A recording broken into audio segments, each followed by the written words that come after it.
Hello friends, तो NEET की exam जो है बहुत पास आ चुकी है। लगभग 3 महीने के आसपास जो है बचे हुए हमारे पास, और अब हमें तैयारी करना है प्रॉपर तरीके से। ठीक है, अभी तक जो तैयारी चल रही थी ठीक है, पर अब हमें एक तरीके से सीरियस होना पड़ेगा एग्जाम को लेकर के, और हमें प्रॉपर टारगेट करना पड़ेगा 600 या 620 प्लस मार्क्स को।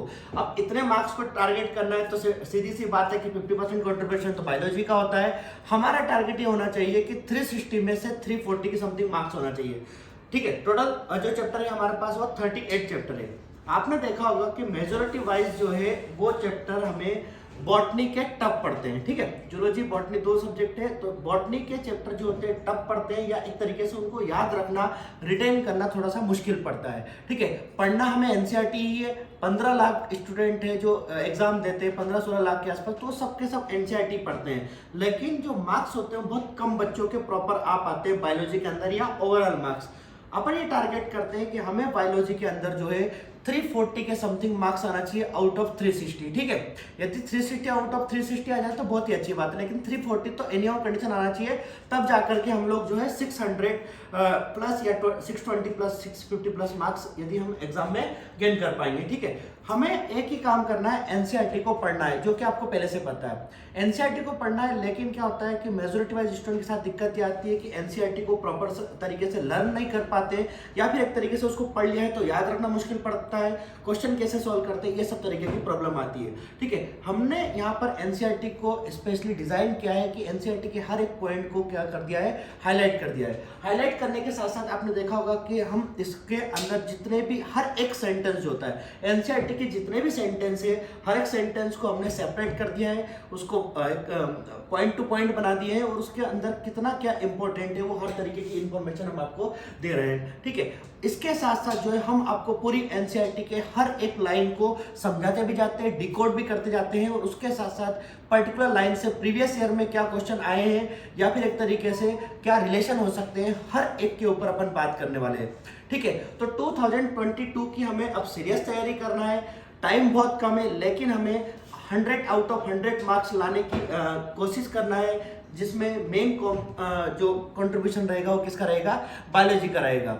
ठीक है, तो हम आपको आज पढ़ाने वाले हैं प्लांट किंगडम के अंदर ब्रायोफाइटा के बारे में पूरा डिटेल समझाने वाला है किस तरीके से रहेगा।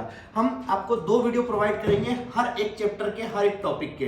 ठीक है, 2 वीडियो किस तरीके से, एक वीडियो जो रहेगा प्योरली एनसीईआरटी बेस्ड रहेगा, जिसमें एनसीईआरटी के हर एक पॉइंट को डिकोड किया जाएगा। ठीक है, और आपको समझाया जाएगा याद कैसे करना है, प्लस उसके बारे में कुछ यदि ट्रिक हो तो वो भी बताया जाएगा। दूसरा एक वीडियो उसी टॉपिक का, जैसे ब्रायोफाइटा, तो ब्रायोफाइटिक हम एक दूसरा वीडियो आपको पब्लिश करके देंगे, जिसके अंदर हम ये इंफॉर्मेशन बताएंगे कि सारा कॉन्सेप्ट के बेसिस पर रहेगा, कि हर एक पॉइंट को आपको कॉन्सेप्ट टॉप के हिसाब से पूरा डिटेल हम समझा देंगे। तो आपको हर एक चैप्टर के 2-2 वीडियो मिलेंगे, आप देखिए उनको, क्वेश्चन सॉल्व करिए। यदि किसी भी तरीके की कोई दिक्कत हो तो आप कमेंट बॉक्स में कमेंट करके डेफिनेटली हमें बताना है कि सर यहाँ पर दिक्कत आ रही है। ठीक है, आपको ये मैं कॉन्फिडेंस दिलाता हूँ कि यदि जिस तरीके से हम आपको बता रहे हैं, यदि आपने एक एक बात को प्रॉपर तरीके से सुन लिया है, तो ये मान के चलना है कि 340 मार्क्स कहीं भी नहीं गए। ठीक है, बहुत इजीली आ जाएगा। हमने प्रीवियस ईयर में भी जो 2021 में जिन बच्चों पढ़ा था, उनके बहुत स्टूडेंट हैं जिनके 340, 330, 345 के समथिंग मार्क्स आए हैं, और बहुत इजीली लेकर के आ गए। हमें जो टारगेट करना है 340 मार्क्स आना चाहिए, प्लस उसके साथ साथ 40 से 45 मिनट, जो 3 घंटे का पेपर होगा उसमें से लगभग 40 मिनट के अंदर हमारा पूरा पेपर सॉल्व हो जाना चाहिए। यदि आपने ये काम कर दिया है तो डेफिनेटली आपका सिलेक्शन हो जाएगा। यदि आप 340 या 360 मार्क्स लेकर के आ रहे हैं, लेकिन आपने 1 घंटे से ज़्यादा टाइम दे दिया एग्जाम में, तो फिर सिलेक्शन के चांस कम रहेंगे, क्योंकि आपको पता है कि फिजिक्स और केमिस्ट्री को सॉल्व करने के लिए आपके पास टाइम नहीं मिल पाएगा। ठीक है, तो हमें एक तरीके से टाइम भी बचाना है बायो की हेल्प से, प्लस मार्क्स भी ज़्यादा से ज़्यादा लेकर के आना है। उसके लिए हमें हमारी एनसीईआरटी को 100% एक तरीके से करना पड़ेगा, जितना ज़्यादा स्ट्रॉन्ग कर सकते करना पड़ेगा। स्ट्रॉन्ग करने के लिए बहुत ज़्यादा हमें एक्स्ट्रा एफर्ट्स नहीं लगाना है। एनसीईआरटी के एक पॉइंट को हमें क्या करना है, डिकोड करना है। डिकोड करने के लिए हमने एनसीईआरटी आपको रेडी कर दी है। यदि आपको इसको पढ़ना है तो केडीसी बायोलॉजी का एप्लीकेशन डाउनलोड कर लीजिए, उसमें इनको स्टोर में हर सभी एनसीईआरटी हमने प्रोवाइड कर रखी है। ठीक है, तो अब हम आपको 1 to 1 सारे पॉइंट समझाते जाते हैं और देखते जाते हैं। ठीक है, तो अपन सबसे पहले पढ़ रहे हैं ब्रायोफाइटा।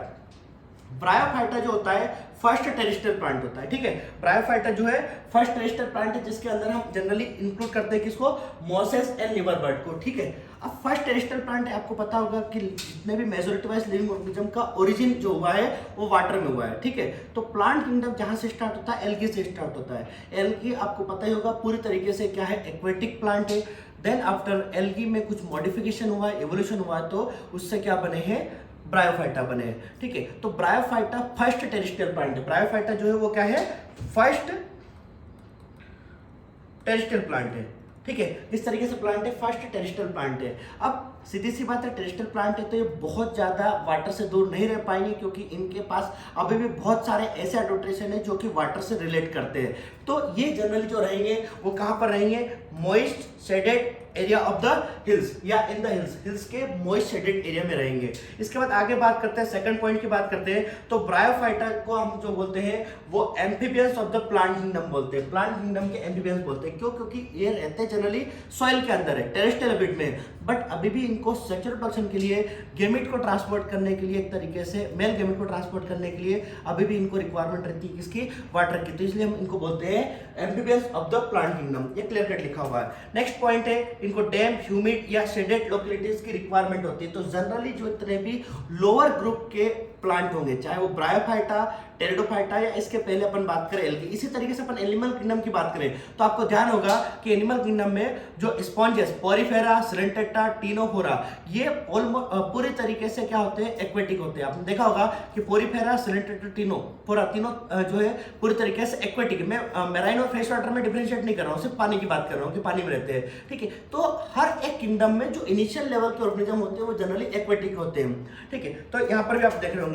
नेक्स्ट पॉइंट जो दे रखा, play important role in succession, ठीक है। मतलब इनका जो ब्रायोफाइटा जो होते हैं, इनका इकोलॉजिकल इंपॉर्टेंस बहुत ज्यादा होता है, इकोनॉमिकल इंपॉर्टेंस जो होता है ना। फाइनेंशियल बेनिफिट इनसे बहुत ज्यादा नहीं है, लेकिन हमें इकोलॉजिकली देखें, इन्वायरमेंट के बेसिस पे बात करें तो बहुत ज्यादा बेनिफिट मिलेगा। क्यों मिलता है, क्योंकि ये सक्सेशन में हेल्प करते हैं, ठीक है। सक्सेशन में हेल्प करते हैं, लाइकेन के साथ ग्रो करते हैं। तो क्या डिफरेंस रहेगा वो भी हम आपको बताएंगे, है ना। नेक्स्ट पॉइंट यहाँ पर दे रखा है एनसीईआरटी में कि bryophyta is more differentiate than algae. Algae के कंपैरिजन में ब्रायोफाइटा जो होगा मोर डिफरेंशिएट होगा। देखो एक सिंपल सी बात याद रखना, हम हायरार्की पढ़ते हैं, आज के समय में हम जितने भी इवोल्यूशन पढ़ते हैं, सारे के सारे इवोल्यूशन जो होते हैं वो इवोल्यूशनरी बेस्ड होते हैं, ठीक है। किसके बेसिस पर होते हैं, इवोल्यूशनरी बेस पर होते हैं, ठीक है।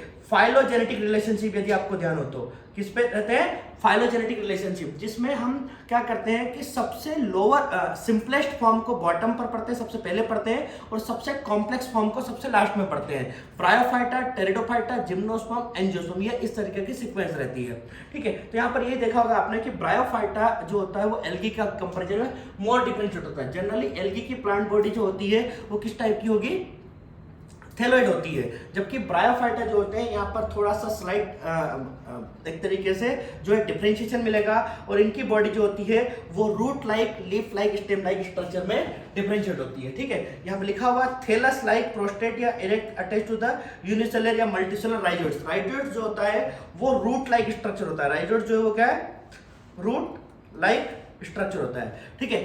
राइजोइड्स जो है वो रूट लाइक स्ट्रक्चर होता है, ठीक है। अब यहाँ पर लिखा हुआ क्लियर कट, रूट, स्टेम और लीफ, जो ट्रू वाली रूट, स्टेम जो लीफ होती है वो सब के सब जो होते हैं वो क्या होते हैं, एब्सेंट होते हैं।